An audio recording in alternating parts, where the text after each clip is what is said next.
Happy Saturday. I'm Jay Gabler, arts and entertainment reporter here at the Duluth News Tribune with another Saturday edition of Front Row Seat, my weekly column. This week's column is all about the revolving restaurant that Duluth has and that I don't think we talk enough about.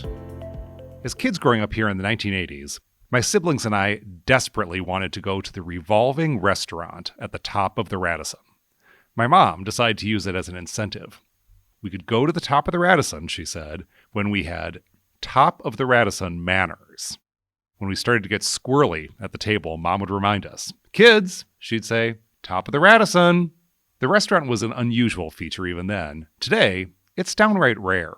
A Wikipedia list indicates the United States has only about 15 revolving restaurants that are still operational and open to the public for regular dining service. You won't find one in Chicago, Houston, or Philadelphia. St. Paul's revolving restaurant ground to a halt in 2006. Here in Duluth, though, the restaurant now called the Apostle Supper Club still takes diners on a 72-minute, 360-degree circuit.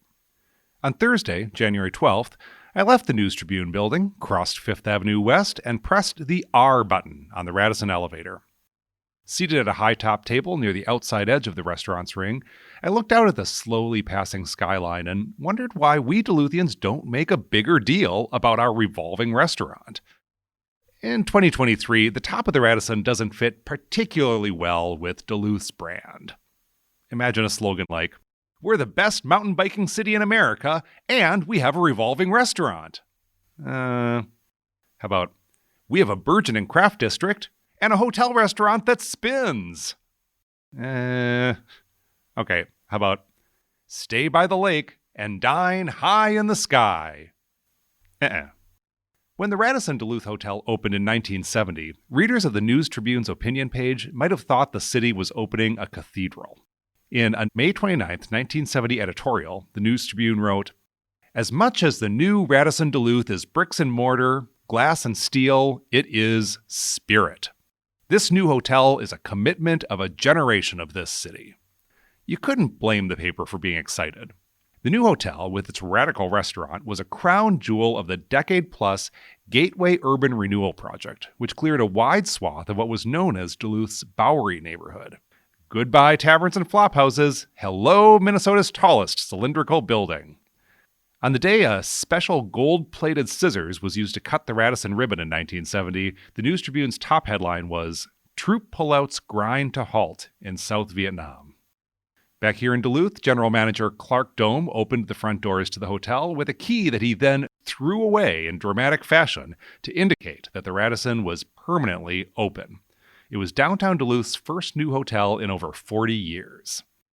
A front-page feature story in the News Tribune declared it was love at first sight for the hotel's first guests. The story continued, "The Radisson Duluth is replete with a year-round heated swimming pool and a 16th-floor revolving restaurant that will make a full spin of the Duluth skyline and harbor every 60 minutes. The Apostle Supper Club, which opened on the Radisson's top floor last spring, harks back to the 1960s rather than the 70s. Although the decor is slightly anachronistic for Duluth's Nixon-era revolving restaurant, the Kennedy-LBJ years saw the peak point of excitement for revolving restaurants. Much of the music I heard during dinner last week was released around the time Seattle wowed America with its iconic Space Needle. Built for the 1962 World's Fair, Seattle's tourist tower featured a restaurant called Eye of the Needle, advertised as revolving with such suavity that, quote, "it won't even ripple a martini." It wasn't the world's first revolving restaurant. Germany opened one the preceding year. And in fact, as far back as the Roman Empire, Nero had a revolving dining hall that archaeologists believe turned on a mechanism powered by water flowing from aqueducts. For the game of civilization being played by Duluth developers in the 60s, a revolving restaurant was a sign of sophistication and a way to showcase our shoreline long before the Lake Walk and Bayfront Festival Park came into being. In the 2008 book Revolving Architecture, historian Chad Randall wrote, quote, "Revolving restaurants were prestigious symbols of arrival." Randall links revolving restaurants' popularity to the breathless technological optimism of the space race. Duluth's Radisson opened for business less than a year after humans first set foot on the moon. Randall, the historian, continued, quote, Designers sought to make visitors feel, if only for an hour, that they were part of an advanced age. Diners felt, Randall wrote, they were leaving the present behind and stepping into a privileged tomorrow. The Radisson's restaurant still offers a unique window on Duluth's expansive industrial infrastructure. On January 12th, the red lights of the antenna farm blinked across the sky like UFO landing beacons. When my table turned to face the harbor, I watched the 1,000-foot laker James R. Barker execute a neat turn before gliding under the aerial lift bridge. The vessel's awesome size was particularly apparent at night, its lights spanning the length of 3 city blocks. It was impossible to miss Elvis Presley in the music mix. The King stayed at the Radisson in 1976 and 1977, becoming the establishment's most famous fan.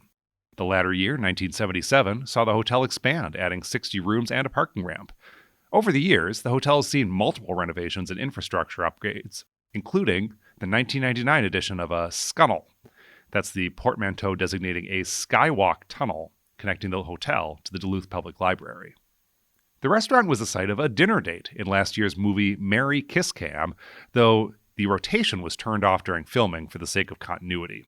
The filmmakers behind 2017's movie In Winter kept the restaurant spinning for a surreal effect, but the scene they shot there didn't make the final cut of that movie. The former Top of the Harbor restaurant became J.J. Astor in 2010, surviving the pandemic but closing in 2022 as Purpose Restaurants came in with the Tropics-themed Apostle Supper Club. At an opening event, owner Brian Ingram said, quote, "We wanted this to feel very vibrant, very summery. Our menu kind of reflects that." While I watched Duluth slowly slide by on January 12th, I enjoyed an order of pickle-brined fried chicken with skin so thick and rich the meat was essentially a side dish. I peered into the windows of the Maurice's headquarters and down into the stacks of the public library. I caught glimpses of the depot's Great Hall and watched lines of cars snaking up Mesaba Avenue. The ride was as smooth as Seattle's Space Needle once promised, an occasional creak the only audible indication that my table was advancing at the rate of about 1/20th mile per hour.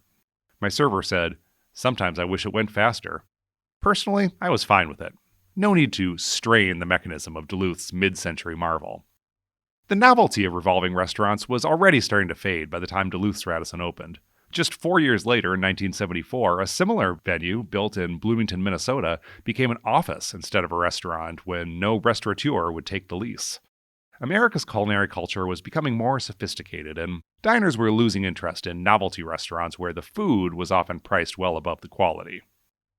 Duluth's revolving restaurant may no longer be particularly on-brand, and you may or may not find the food to be worth the splurge, but the next time you're extolling our city's attractions, spare a thought for our most spectacular vestige of the space age, a beacon of progress during a couple tough Duluth decades when inspiring signs were few and far between. This is a city that takes care of its history. Our trains still roll, our bridge still rises, and even a 115-year-old grain elevator is still in business. The North Shore Theater, which was showing the movie A Man Called Horse when the Radisson opened, has been restored to newfound glory. And on top of all that, literally, Duluth is one of just over a dozen cities in America where you can walk into a restaurant and be asked a question like the one I heard when I emerged from the elevator on January 12th, wearing a sport coat and marshaling my very best Top of the Radisson manners. The host inquired, "Would you like to be at the bar, or would you like something rotating?" That's this week's Front Row Seat. I'll be back next week with a column inspired by the fact that we here in the newsroom discovered the Duluth Public Library has a mascot, Library Lynx. I'll be writing a little bit more about that and some other local mascots next week in Front Row Seat. Have a great weekend. I'm Jay Gabler.